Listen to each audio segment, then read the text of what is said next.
ఈరోజే ఏకాదశి, అజ ఏకాదశి, పైగా చివరి శ్రావణ మంగళవారంతో కలిసి వచ్చింది. ఈరోజు 2 పర్వదినాలు ఒకే రోజు రావడం వల్ల మరింత విశేషత పెరిగింది.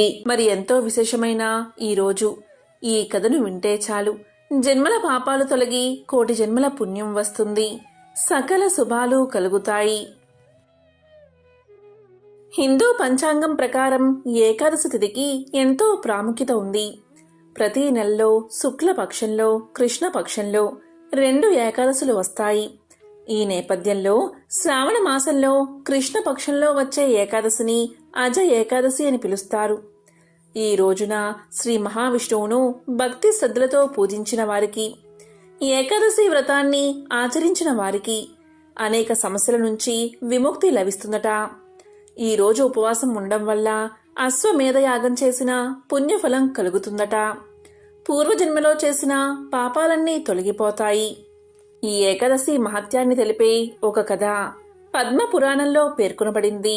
పురాణాల ప్రకారం పాండవుల్లో పెద్దవాడైన యుధిష్ఠిరుడు అంటే ధర్మరాజు శ్రీకృష్ణుడి చెంతకు చేరి ఇలా పలుకుతాడు: ఓ జనార్దన, శ్రీకృష్ణ పరంధామ, శ్రావణ మాసంలో కృష్ణపక్షంలో వచ్చే ఏకాదశి పేరు ఏమిటి, దాని విశిష్టత ఏమిటో చెప్పమని కోరతాడు.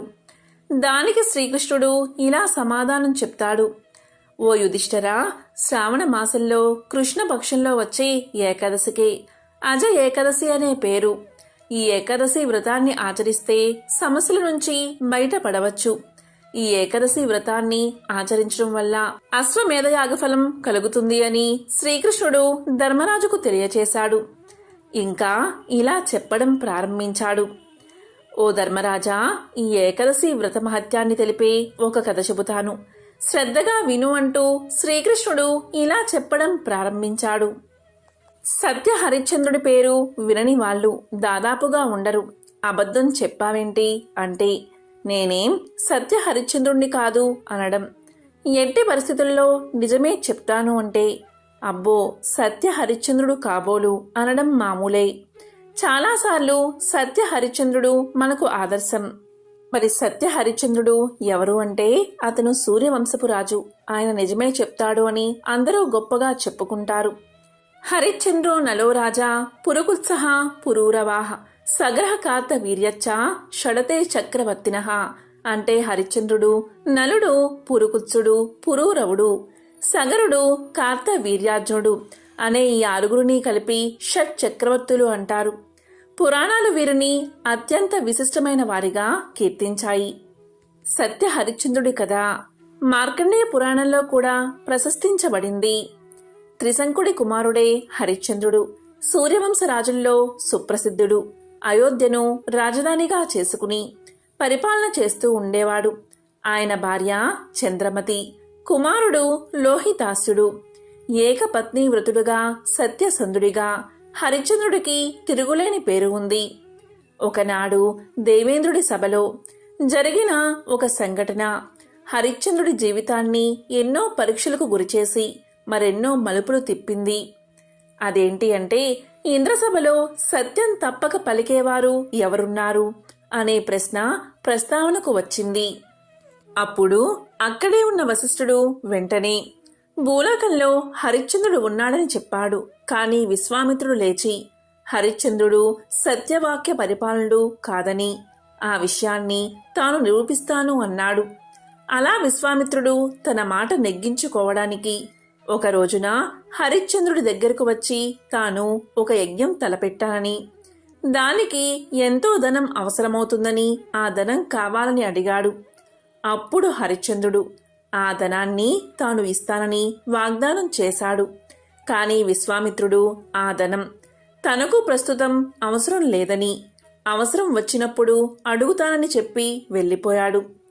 కొంతకాలానికి హరిశ్చంద్రుడు వేట కోసం అడవులకు వెళ్ళాడు. అప్పుడు విశ్వామిత్రుడు 2 మాతాంగ కన్యలను హరిశ్చంద్రుడి దగ్గరకు పంపాడు. ఆ కన్యలు తమ అందచందాలతో, సంగీత నాట్యాలతో హరిశ్చంద్రుణ్ణి ఆకర్షించాలని చూశారు. హరిశ్చంద్రుడు వారి ఆకర్షణలో పడక వారికి బహుమానాలు ఇచ్చి పంపించాలి అనుకున్నాడు. అయితే ఆ కన్యలిద్దరూ తమకు బహుమానాలు అక్కర్లేదని, తమను వివాహం చేసుకోమని కోరారు. కాని హరిశ్చంద్రుడు తాను ఏకపత్ని వ్రతుడిని రెండోసారి పెళ్లి చేసుకోవడం ధర్మం కాదని వారికి నచ్చజెప్పి సున్నితంగా ఆ కన్యలను పంపించాడు. విశ్వామిత్రుడు ఆ ఇద్దరు కన్యలను వెంటబెట్టుకుని వచ్చి హరిశ్చంద్రుణ్ణి వారి కోరిక తీర్చమన్నాడు. తాను రాజ్యాన్నైనా వదులుకుంటాను కాని ఏకపత్ని వ్రతాన్ని విడిచిపెట్టి అధర్మానికి పాల్పడనని చెప్పాడు హరిశ్చంద్రుడు. వెంటనే విశ్వామిత్రుడు తనకు రాజ్యాన్ని ఇచ్చి వెళ్ళిపోమన్నాడు. ఇక హరిశ్చంద్రుడు రాజ్యాన్ని విశ్వామిత్రుడికి అప్పగించి కట్టుబట్టలతో నగరం నుంచి బయలుదేరాడు. అప్పుడే విశ్వామిత్రుడు హరిశ్చంద్రుడు గతంలో తనకు వాగ్దానం చేసిన ధనాన్ని ఇవ్వమని కోరాడు.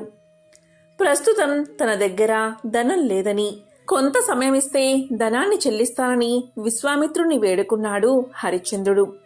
విశ్వామిత్రుడు అందుకు అంగీకరించి తనకు రావాల్సిన ధనాన్ని వసూలు చేసుకోవడానికి నక్షత్రకుడు అనే తన శిష్యుణ్ణి పంపాడు. ఇక హరిశ్చంద్రుడి వెనుకనే బయలుదేరిన నక్షత్రకుడు ఆ రాజును ఎన్నెన్నో కష్టాల పాలు చేశాడు. సొమ్ము ఇస్తానని అనలేదు అని, ఒక్క అబద్ధం చెబితే చాలు తాను వెంటనే వెళ్ళిపోతాను అన్నాడు. కాని హరిశ్చంద్రుడు అందుకు ఒప్పుకోక ఎన్నెన్నో కష్టాలు అనుభవిస్తూ చివరకు కాశీ నగరానికి చేరాడు. అక్కడ కాలకౌశికుడు అనే బ్రాహ్మణుడికి హరిశ్చంద్రుడు తన భార్యను అమ్మి దాంతో వచ్చిన ధనాన్ని నక్షత్రుడికి ఇచ్చాడు.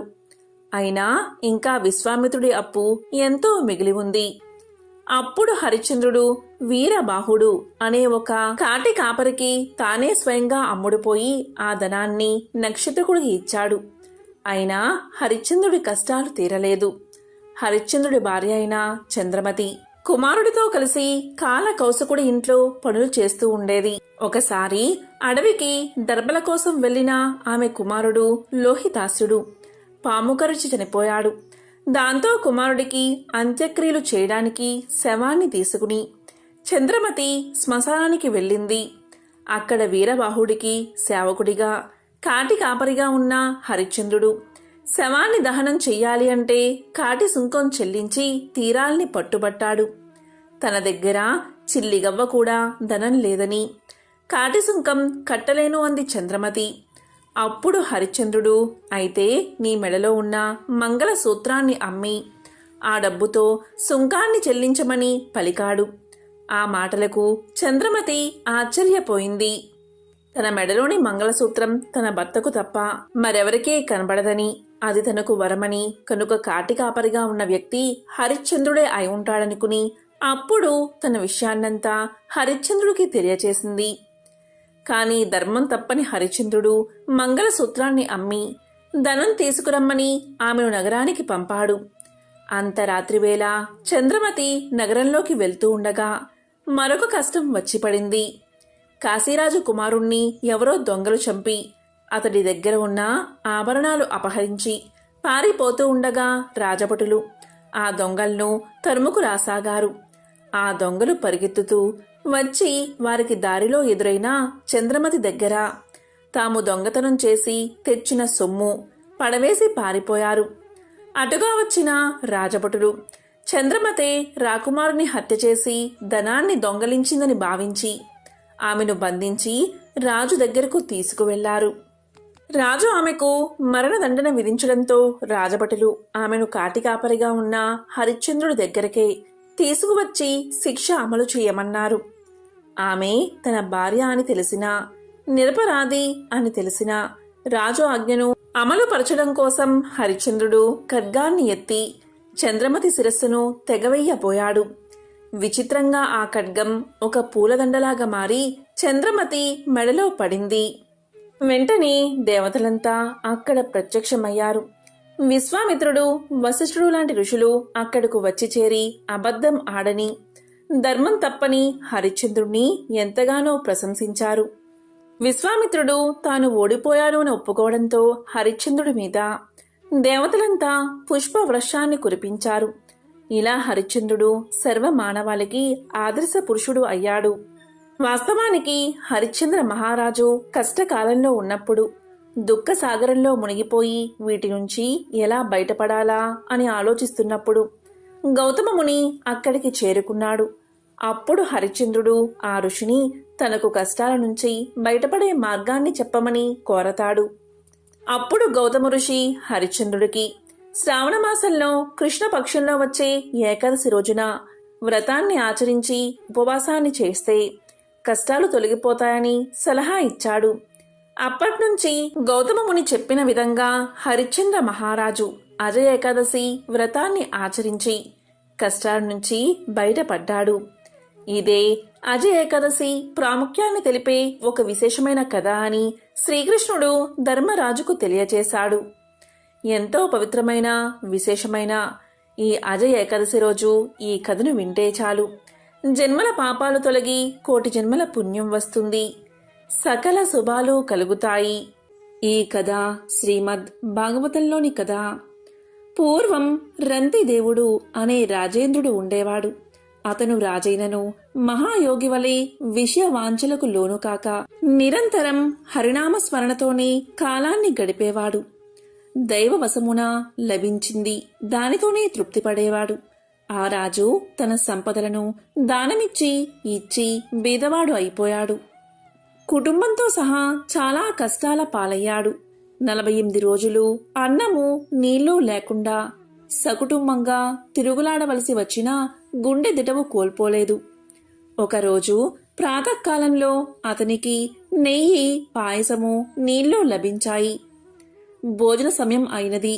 భోజనకాలం వచ్చాక రంతిదేవుడు సకుటుంబంగా భోజనం చేయడానికి సిద్ధపడ్డాడు. భరించరాని క్షుద్పిపాసల బాధ తీర్చుకుందామని అనుకుంటూ ఉండగా ఒక దీన బ్రాహ్మణుడు అతిథి అయి వచ్చాడు. దీంతో రంతిదేవుడు ఎంతో ప్రేమతో అతన్ని గౌరవించి హరి సమర్పణముగా ఆహారంలో అర్ధభాగాన్ని అతనికి ఇచ్చాడు. ఆ బ్రాహ్మణుడు కడుపారా భోజనం చేసి సంతృప్తుడై వెళ్లిపోయాడు. ఇంతలో ఒక శూద్రుడు అక్కడికి వచ్చాడు. అక్కడికి వచ్చి అన్నం పెట్టమని అడిగాడు. వచ్చిన అభ్యాగతునిలో భగవంతుణ్ణి దర్శించి ఆదరంతో ఆ శూద్రుడికి ఆహారంలో ఒక భాగాన్ని ఇచ్చాడు రంతిదేవుడు. ఆ శూద్రుడు సంతృప్తిగా తిని వెళ్ళాడో లేదో కుక్కల గుంపుతో తిరిగి ఒకడు వచ్చాడు. అతను ఇలా పలికాడు, రాజా, నేను ఈ కుక్కలు ఆకలిచే చాలా పీడితులై ఉన్నాము, మాకు సరిపోయే ఆహారం పెడతావా అని అడిగాడు. అతడికి మిగిలిన ఆహారమంతా ఇచ్చి నమస్కరించి మంచి మాటలాడి పంపాడు రంతిదేవుడు. ఇక అతని వద్ద నీళ్ళొకటే మిగిలాయి. అది ఒక్కడికి సరిపోయేవే ఉన్నాయి. దప్పికతో ప్రాణాలు కడగడుతున్న రంతిదేవుడు అవి తాగబోగా ఒక చండాలుడు వచ్చి ఇలా పలికాడు, అయ్యా, నేను చాలా దీనుణ్ణి, చాలా దాహంగా ఉంది, నీరసంతో అడుగు ముందుకు వెయ్యలేకున్నాను. నీ దగ్గర ఉన్న నీటితో నా గొంతు తడిపి నా ప్రాణాలు నిలబెట్టు అని కోరుకున్నాడు అతను. ఆయాసంతో దాహంతో ఉన్న ఆ దీనుణ్ణి చూసి రంతిదేవుడు, ఓ అన్నా, నా వద్ద అన్నం లేదు, కాని ఈ తీయని నీళ్లున్నాయి, దగ్గరకురా, నీ దాహం తీరేటట్లు తాగు అన్నాడు. ఆపద కలిగిన వారి కష్టాలు పోగొట్టి వారిని ఆదుకోవడం కన్నా పరమార్థమేమున్నది మానవులకు అని రంతిదేవుడు పలికాడు. తన ప్రాణాలను తీస్తున్నా దాహాన్ని లెక్క చెయ్యక రంతిదేవుడు నా జలదానంతో ఇతడి బాధ, ఆయాసం, దాహం తొలగితే నాకంతే చాలు, అంతా ఈశ్వరేచ్ఛ అని ఆ చండాలుని పాత్రలో నీళ్లు పోశాడు. దీంతో బ్రహ్మాది దేవతలు సంతోషించి రంతిదేవుని ఎదుట ప్రత్యక్షమయ్యారు. జరిగినదంతా విష్ణు మాయా ప్రభావం అని తెలియచేశారు. బ్రాహ్మణ, శూద్ర, చండాల వేషంలో వచ్చింది వారే అని అతనికి తెలియచేసి రంతిదేవుణ్ణి ఆశీర్వదించారు. రంతిదేవుడు వారికి నమస్కారం చేశాడు.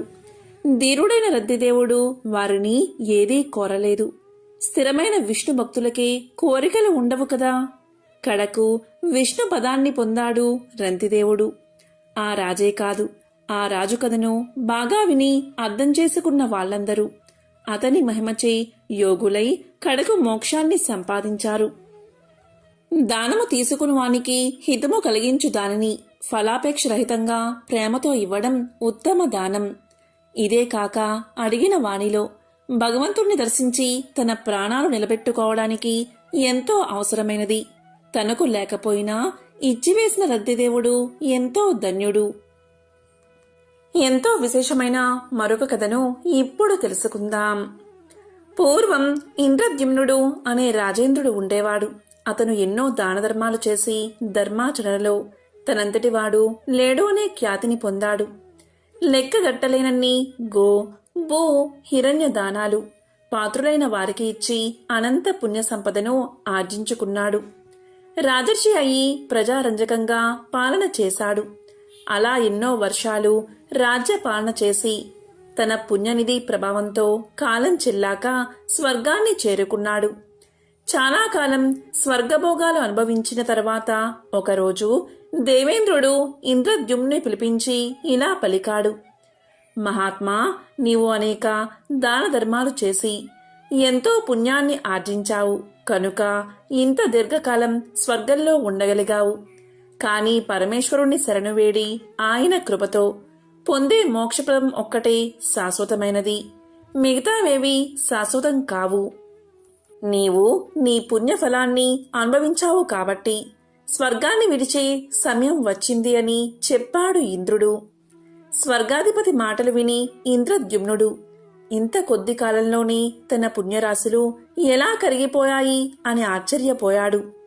అది చూసిన సచీపతి అంటే ఇంద్రుడు ఇలా పలికాడు. రాజా, భూలోకంలో నిన్ను కాని నీవు చేసిన సత్కర్మలను కాని గుర్తుపెట్టుకున్న వానిని నాకు చూపిస్తే నీవు స్వర్గంలోనే ఉండవచ్చు. చేసిన దానాలు మహనీయులు కాకపోతే జనులు చిరకాలం గుర్తించుకుండ్రు కదా. కాబట్టి నీ దానాలను ఎంతకాలం ప్రజలు ఉపయోగిస్తారో అంతకాలం నీవు ఇక్కడ ఉండవచ్చు అని హితవు చెప్పాడు ఇంద్రుడు. ఇంద్రుడి అనుమతి తీసుకుని అలాంటి వారు ఉన్నారేమో వెతకడానికి బయలుదేరాడు ఇంద్రద్యుమ్నుడు. చిరంజీవి అయిన మార్కండేయ మహర్షి దగ్గరకు వెళ్లి నమస్కారం చేసి ఇంద్రద్యుమ్నుడు ఇలా పలికాడు. ఓ తపస్వి చంద్రమా, నన్ను మీరు ఎరుగుదురా అని అడిగాడు.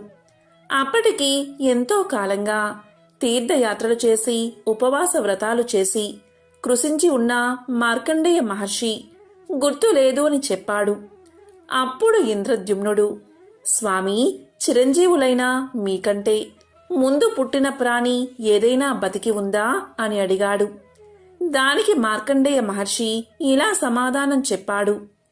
పవిత్ర హిమాలయ పర్వత ప్రాంతంలో ప్రామారకర్ణం అనే గుడ్లగూప ఉన్నది అని బదులిచ్చాడు మార్కండేయ మహర్షి. వెంటనే ఆ గుడ్లగూప అంటే ఉలూకం వద్దకు చేరి ఇంద్రద్యుమ్నుడు ఇలా పలికాడు.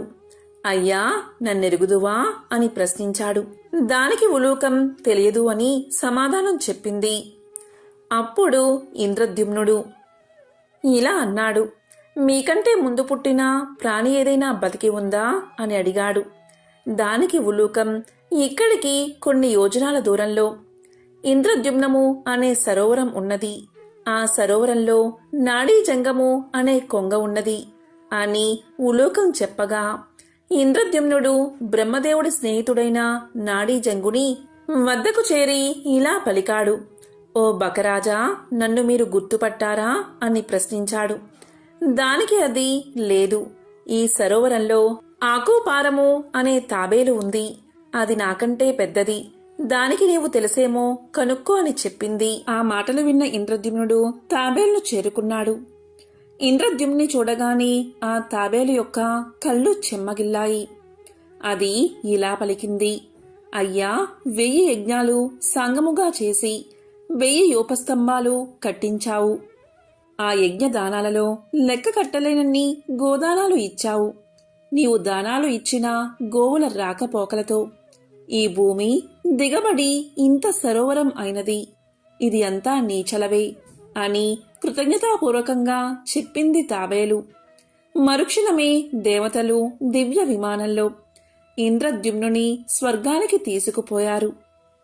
మన సత్కీర్తి భూలోకంలో ఉన్నంతకాలం స్వర్గలోకము కరతాళామలకం. ఆకుపార ఇంద్రద్యుమ్నుడు చేసిన దానాలు మరవలేదు కాబట్టి ఇంద్రద్యుమ్నుకి మళ్ళీ స్వర్గలోక ప్రాప్తి కలిగింది. కాబట్టి మనం నలుగురికి ఉపకరించే పనులు చేయాలి. అవే మనల్ని రక్షించే సంపదలు. దేవేంద్రుడు చెప్పినట్లు మోక్షం ఒక్కటే శాశ్వత పదం. ఇంత పుణ్యాత్ముడు కాబట్టే మహావిష్ణువు గజేంద్ర రూపంలో ఉన్న ఇంద్రద్యుమ్నునిచే నీవే తప్ప హితః పరం బెరుగను అని అనిపించి అతనికి శాశ్వతమైన మోక్షాన్ని ప్రసాదించాడు. కాబట్టి మోక్షానికి పుణ్యమే ప్రథమ సోపానము. రామశాస్త్రి నగరంలో పేరున్న వైద్యుడు. ఆ నగరమున్నది ఒక నది సమీపంలో. ఆ నదికి పుష్కరాలు వచ్చిన సందర్భంగా ఒక సాయంకాలం పూట రామశాస్త్రి యొక్క చిన్ననాటి స్నేహితులు అయిన శ్రీహరి, విఠలు అతని ఇంటికి వచ్చారు. శ్రీహరి బడిలో పంతులు, విఠలు ఒక గ్రామంలో న్యాయాధికారి. రామశాస్త్రి తన మిత్రులను ఊళ్ళో ఉన్న దేవాలయాలన్నిటికీ తిప్పించి చీకటి పడే వేళకి ఇంటికి తీసుకువచ్చి తన స్నేహితులకు కూడా వంట చేయమని తన భార్యకు చెప్పి ముందు గదిలోకి వచ్చి కూర్చుని తన స్నేహితులతో కబుర్లు చెప్పసాగాడు. రామశాస్త్రి తన ఇద్దరు స్నేహితులతో ఇలా అన్నాడు. అతను తన విధిని నిర్వహించడంలో ఒకసారి అక్రమంగా ప్రవర్తించిన మాట తన స్నేహితులతో ఈ విధంగా చెప్పాడు. మా ఊళ్ళో ఒక గొప్ప ధనికుడు నెలలా విందు చేసి దానికి గొప్పవాళ్ళను మాత్రమే ఆహ్వానించేవాడు. ఒకసారి నాకు కూడా ఆహ్వానం వచ్చింది.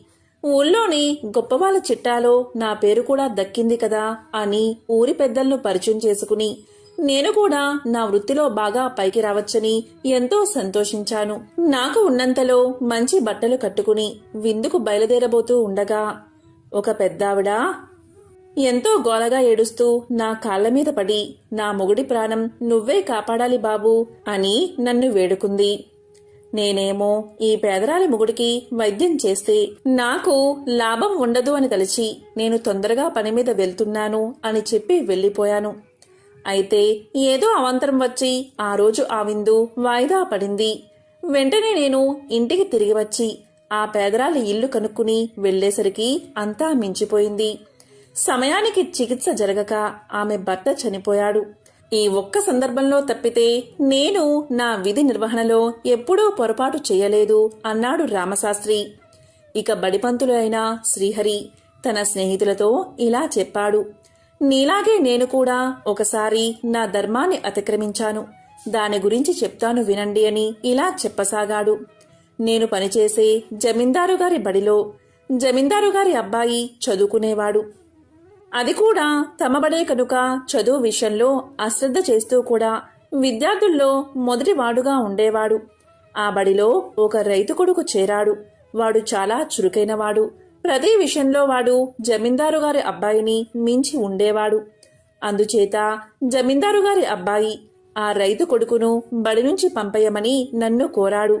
వాడు చెప్పినట్లు చేయకపోతే నా ఉద్యోగం ఎక్కడ ఊడిపోతుందో అని నేను ఆ రైతు కొడుకును చెప్పని పాఠశాలలో ప్రశ్నలు వేసి ఆ పాఠాలు ఇంకా చెప్పలేదు అన్నందుకు వాడి మీద ఎంతో ఎత్తున లేచి వాడిని ఒకనాడు బడి నుంచి వెళ్లగొట్టాను. రైతుకు తన కొడుకుకు జరిగిన అన్యాయం గురించి తెలుసు. అయినా అతను మెదలకుండా ఊరుకున్నాడు. ఆ విధంగా చదువుకుని పైకి రావాల్సిన రైతు కొడుకు తండ్రితో పాటు పొలం పనులు చేసుకోవాల్సి వచ్చింది అని తెలియచేశాడు రెండవ స్నేహితుడు. ఇక మూడవ స్నేహితుడు అయినా న్యాయాధికారి ఇలా చెప్పసాగాడు. మీలాగే నేను కూడా ఒకసారి నా విధిని నిర్వహించలేకపోయాను అంటూ ఇలా చెప్పసాగాడు. ఒకసారి నా దగ్గరకు ఒక వివాదం వచ్చింది. ఒక పెద్ద వ్యాపారి తన జాగాలో పెద్ద భవంతి కట్టుకున్నాడు. అతని స్థలానికి ఆనుకుని ఒక కాపు స్థలం గుడిసె ఉన్నాయి. ఎంతగా అడిగినా కాపు ఆ స్థలాన్ని వ్యాపారికి అమ్మలేదు. వ్యాపారి తన మనుషుల చేత కాపువాడి గుడిసె కూలదోసి స్థలాన్ని ఆక్రమించుకున్నాడు. ఆ నిజం నాకు తెలుసు కాని నా చెల్లెల్ని ఆ వ్యాపారి కొడుకు ఇచ్చి పెళ్లి చేసేందుకు మాటలు జరుగుతున్నాయి. ఆ వ్యాపారి బోలెడు పలుకుబడి కలవాడు. అందుచేత నేను ఆ వ్యాపారికి అనుకూలంగా తీర్పు చెప్పాను. ఇదొక్కటే నేను నా వృత్తిలో చేసిన అక్రమం అన్నాడు విఠలు. మొత్తం మీద మనమంతా మన విధులను సక్రమంగా నెరవేరుస్తున్నట్లే. ఇక భోజనాలకి లేద్దాము అంటూ రామశాస్త్రి వంటింట్లో అడుగుపెట్టి నిర్గాంతపోయాడు. అతని భార్య వంట చేసే ప్రయత్నంలో లేదు. తలుపు పక్కనే కూర్చుని ముందు గదిలో జరిగిన సంభాషణలు వింటుంది. ఇదేమిటి ఇలా కూర్చున్నావు, వంట చెయ్యలేదా అని రామశాస్త్రి అడిగాడు. అప్పుడు ఆమె, లేదు, ఈ పూటకు నాకు ఒళ్ళు నొప్పులుగా ఉన్నది అని పలికింది. ఆ మాటకు రామశాస్త్రికి ఒళ్ళు మండిపోయింది. ఈ సమయానికి పూటకూళ్ళు కట్టేసి ఉంటారు. రాకరాక వచ్చిన నా స్నేహితులు పస్తున పడుకోవాలా? నాకు కూడా ఎంతో ఆకలిగా ఉంది. ఆ కోపంతోనూ ఆకలితోనూ అతను తన భార్య మీద చేయి చేసుకోబోయాడు. వెంటనే అతని భార్య ఇలా పలికింది, ఆగండి, నేను ఒక్కసారి నా విధిని నిర్వర్తించినందుకే నన్ను కొట్టవచ్చారు. ఏమైపోయిందని ఒక్క పూట తిండి లేకపోతే ఎవరూ చచ్చిపోరు. వైద్యుడు తన విధి నిర్వహించకపోతే ప్రాణం పోతుంది.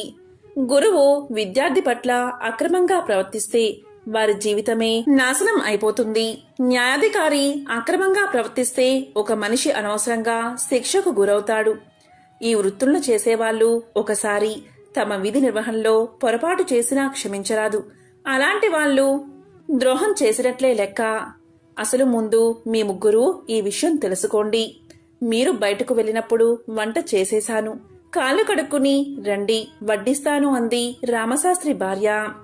ఆమె అన్న మాటలకు ఆ ముగ్గురు సిగ్గుతో తలదించుకున్నారు. కాబట్టి ఎంతో పవిత్రమైన ఈ రోజు ఈ కథను విన్నా, చెప్పినా, చదివినా సకల శుభాలు కలుగుతాయి. జన్మల దోషాలు తొలగి కోటి జన్మల పుణ్యం వస్తుంది. మోక్షాన్ని ప్రసాదించే గజేంద్ర మోక్షం కథను ఒక్కసారైనా వింటే చాలు. జన్మల పాపాలు తొలగి మోక్షం కలుగుతుంది. శ్రీ మహావిష్ణువు యొక్క సంపూర్ణ అనుగ్రహం కలుగుతుంది. మరి ఆ కథ ఏంటో ఇప్పుడు ఈ వీడియోలో తెలుసుకుందాం. భాగవతంలో గజేంద్ర మోక్షం కథ వివరించబడి ఉంది. ఒకసారి శుక్ర మహర్షి శ్రీ మహావిష్ణువు గజేంద్రుణ్ణి కాపాడడం కోసం భూలోకానికి వచ్చాడని పరీక్షిత్ మహారాజుకు తెలియచేశాడు. అప్పుడు పరీక్షిత్ మహారాజు గజేంద్రుడి కథను వివరించమని శుక్ర మహర్షిని వేడుకున్నాడు. మరి ఆ కథ ఏంటో ఇప్పుడు ఈ వీడియోలో తెలుసుకుందాం. క్షీరసాగర మధ్యంలో త్రికూటమనే పర్వతముంది. ఆ పర్వతానికి 3 శిఖరాలు ఉన్నాయి. ఒక శిఖరం బంగారంతో, ఇంకో శిఖరం ఇనుముతో, మరొకటి వెండితో అలరారుతూ ఉండేవి. ఆ కొండల మీద రకరకాలైన గగనచారులు, కిన్నెరలు విహరిస్తూ ఉండేవారు. ఆ పర్వతం మీద ఉన్న అడవులలో అడవి దున్నలు, ఖడ్గ మృగాలు, ఎలుగుబంట్లు మొదలైన క్రూర మృగాలతో పాటు ఏనుగులు కూడా ఉండేవి. ఆ ఏనుగులు గుంపులు గుంపులుగా తిరుగుతూ విహరిస్తూ ఉండేవి. ఒకరోజు ఆ గుంపులు ఆహారం కోసం దాహ బాధతో తిరుగుతూ సరోవరానికి చేరుతూ ఉన్నప్పుడు ఒక ఏనుగుల గుంపు చీలిపోయింది. అందులోని ఆడ ఏనుగులు గజరాజును అనుసరించి ఇంకో సరోవరాన్ని చేరుకున్నాయి. అలా ఏనుగులు చేరుకున్న ఆ సరోవరం అతి విశాలమైనది. ఆ సరోవరం నిండా వికసించిన కలువలు, తామరలు, ఇంకెన్నో జలచరాలు నివసిస్తూ ఉన్నాయి. వాటిలో కొన్ని మొసళ్ళు కూడా ఉన్నట్లు ఏనుగులకు తెలియదు.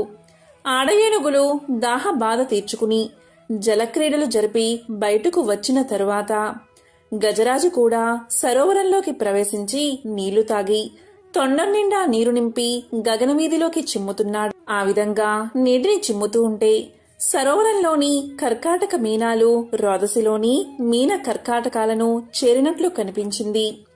ఇలా ఆ గజరాజు జలక్రీడ జరుపుతూ ఉన్న సమయంలో ఆ చెరువులో ఉన్న ఒక ముసలి ఆ గజరాజు యొక్క కాలును పట్టుకుంది.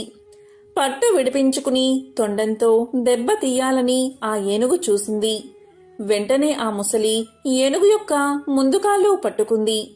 ఆ ఏనుగు తన దంతాలతో ముసలిని కుమ్మి విడిచింది. అప్పుడు ఆ ముసలి వెనుకవైపు వచ్చి ఏనుగు తోకను కుమ్మి చీల్చింది. అలా ఆ కరి మకరం ఒకదాన్ని ఒకటి కుమ్మి చీల్చుకుంటూ ఉండగా కరిబలం సన్నగిల్లుతుంది. జలమే తన నివాస స్థానం అవడం వల్ల మకరం బలం అంతకంతకు పెరుగుతూ ఉండడంతో గజరాజు నీరసిస్తుంది. ఈ విధంగా ముసలితో పోరు సాగించలేక దీనావస్థలో పడిన ఆ గజరాజు మకరాన్ని గెలవడం తన వల్ల కాదు అని నిశ్చయించుకుని తన్ని రక్షించమంటూ సర్వేశ్వరుడైన నారాయణుణ్ణి ప్రార్థించాడు. ఈ విధంగా ప్రార్థించాడు.